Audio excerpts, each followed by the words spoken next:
Why are the Lords of War in Washington, D.C. so intent on attacking Syria? Strategic positioning before moving on to Iran? Or perhaps increased weapon sales for manufacturers whose member boards consist of high-ranking military personnel and influential political elites? Obviously, an attack on Syria would serve both purposes. In this video, we're going to take a look at one of the lesser-known gangs of war criminals exerting enormous influence over U.S. foreign policy with an emphasis on military actions in the Middle East and Africa. They call themselves the Atlantic Council.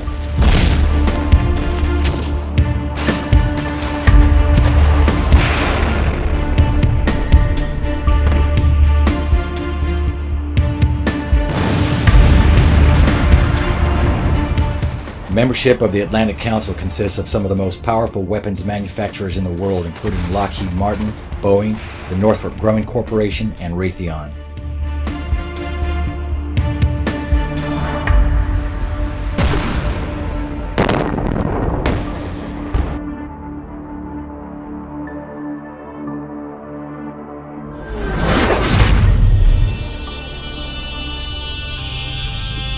Brent Scowcroft, Atlantic Council Interim Chairman, Chairman International Advisory Board.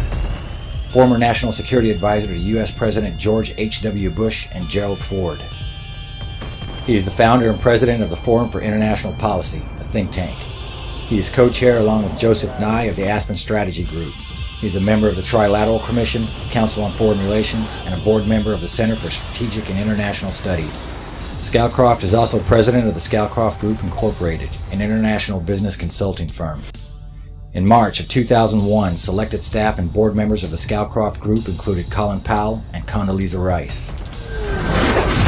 Powell and Rice played leading roles in the massive propaganda campaign that led to the invasion of Iraq following the 9/11 attacks.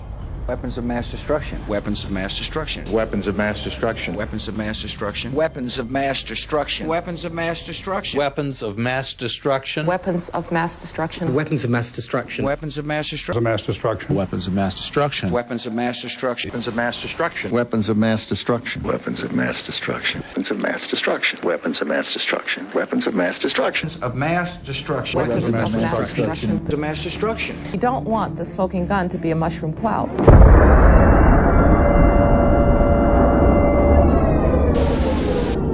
Powell's chief role as Secretary of State was to garner international support for a multinational coalition to mount the invasion of Iraq, and was placed at the forefront of the campaign. As National Security Advisor, Condoleezza Rice, working closely with CIA Director George Tenet, became one of the most vocal propaganda mouthpieces of the Bush administration in the effort to build support for an Iraqi invasion.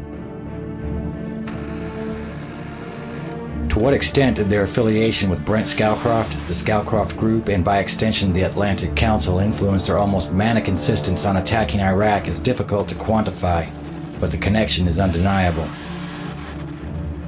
More than a decade later, the Lords of War in D.C. are once again sounding the call for war on one of the last remaining Middle Eastern countries not yet under the purview of the D.C. Empire: Syria.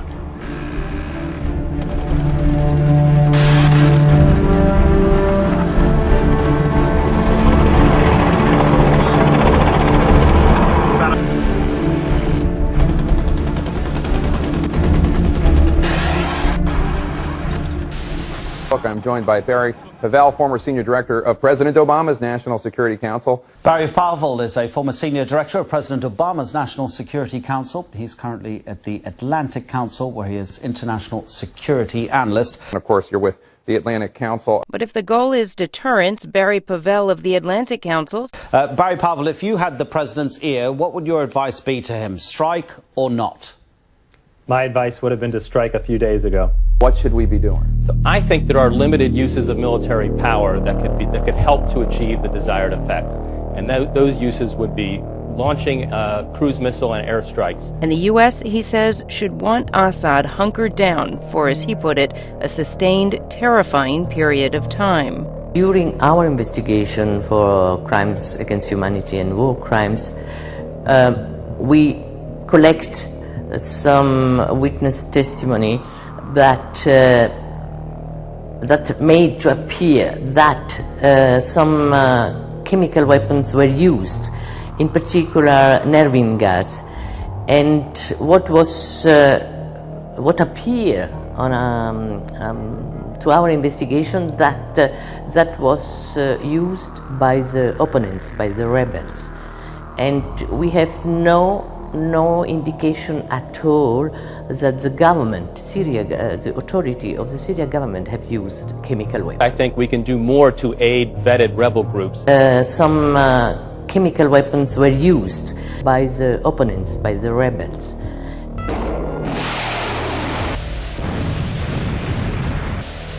The Atlantic Council has been in existence since 1961. It has since built a far-reaching network of influential policymakers, military elite, mass media moguls, and puppeteers of the global financial sector. It has served as both springboard and landing pad to and from the highest offices of the federal government.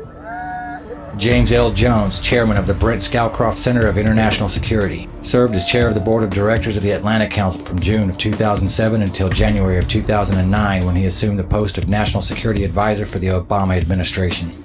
Jones was also a member of the board of directors of the Boeing Company from June of 2007 to December of 2008. Susan Rice, currently the United States National Security Advisor for the Obama administration. Rice also serves on the board of directors of the Atlantic Council. She is also a member of the Council on Foreign Relations and the Aspen Strategy Group. Eric Ken Shinseki, retired United States Army 4-star General, currently United States Secretary of Veterans Affairs. As Army Chief of Staff, General Shinseki testified to the U.S. Senate Armed Services Committee that something in the order of several 100,000 soldiers would probably be required for post-war Iraq. He is a member of the Council on Foreign Relations and the Atlantic Council. Anne-Marie Slaughter served as Director of Policy Planning for the U.S. State Department from January of 2009 until February of 2011. After leaving her State Department position, Slaughter became a prominent early voice calling for Western military intervention in Libya. She has served on the board of the Council of Foreign Relations, New America Foundation, and the Atlantic Council. Chuck Hagel, currently United States Secretary of Defense for the Obama administration, while simultaneously serving as chairman of the Atlantic Council and co-chairman of the President's Intelligence Advisory Board.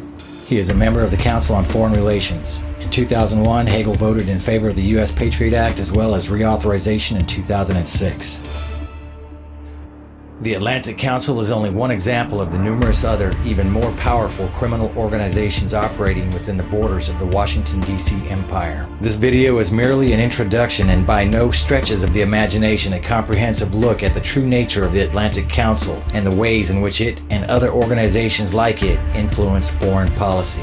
Killing for the empire is big business, and the D.C. warlords have cornered the market.